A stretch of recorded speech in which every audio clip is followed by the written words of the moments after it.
માતાજી મિત્રો, તો તમારું સ્વાગત છે અમારા નવા બ્લોગમાં। તો આપણે આવ્યા હતા વાડીનાથ મહાદેવના મંદિરે, જે તરફમાં આવેલું છે। તો જો પેલું વાડીનાથ મહાદેવનું મંદિર, અને હવે જે આપણે એક દર્શન કરવા, તમે બ્લોગમાં બન્યા રહો અને અંદરથી બધું લોકેશન બતાવીએ કે કેવું છે મંદિર। તો તમે બ્લોગમાં બન્યા રહો કમ્પ્લીટ। તો ચલો હવે જે આપણે અંદર જો કેટલી બધી પબ્લિક આવેલી છે, અને આપણે આ છીએ આજ ગુરુવાર છે એટલે। તો તમે બન્યા રહો બ્લોગમાં।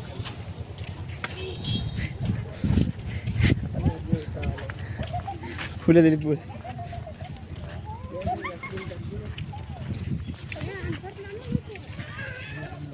तो जो कम्प्लीट अपने मंदिर आई जाए तो अंदर दर्शन करिए।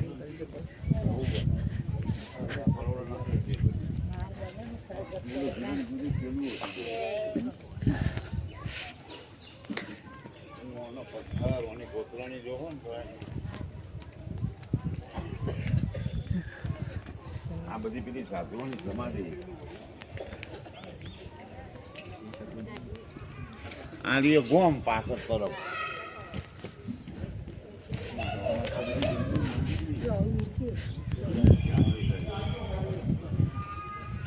तो मित्रों कम्प्लीट આપણે મંદિરમાં આવી જાય છીએ, અને મંદિરમાં થેટ આપણે તો નજીક જઈને મહાદેવના દર્શન કરાવીએ। તો તમે વ્લોગમાં બન્યા રહો। તો મિત્રો આ જે આપણે સોમનાથમાં મંદિર છે તેનાથી થોડું જ નાનું મંદિર છે, એટલે કે થોડી ઊંચાઈ વધારી હોય તો સોમનાથના મંદિર કરતાં ઊંચું મંદિર થઈ જાવ। એના કારણે મંદિર થોડું નેચું રાખ્યું છે સોમનાથના મંદિર કરતાં, અને મંદિરની બનાવટ અને શિલ્પ સ્થાપત્ય પણ બહુ મસ્ત છે। કોતરણી પણ મંદિરની મસ્ત છે, અને મહાદેવના દર્શન કરાવી દઈએ। તો ચલો ઊભા રહો તો આટલા તમે દર્શન કરી દઈએ મહાદેવના, અને લાઈક કરી દો।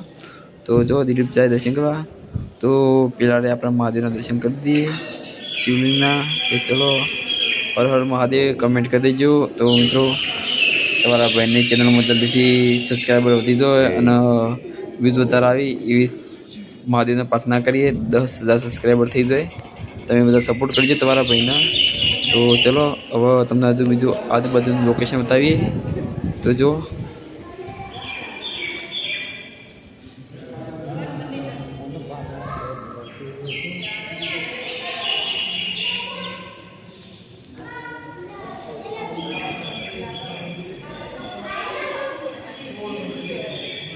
એકદમ ફોટો શૂટિંગ થઈ રહ્યું છે, અને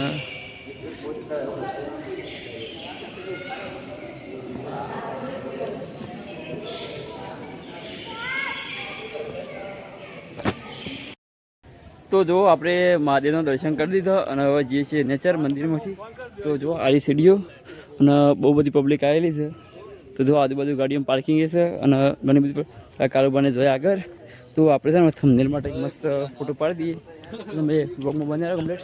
તો જો આટલા માટે મસ્ત ફોટો પાડી દઈએ।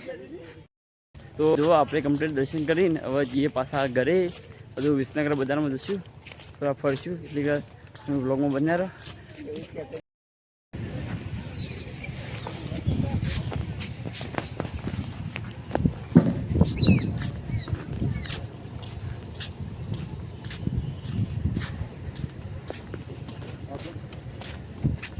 નાસ્તા જવું પડે।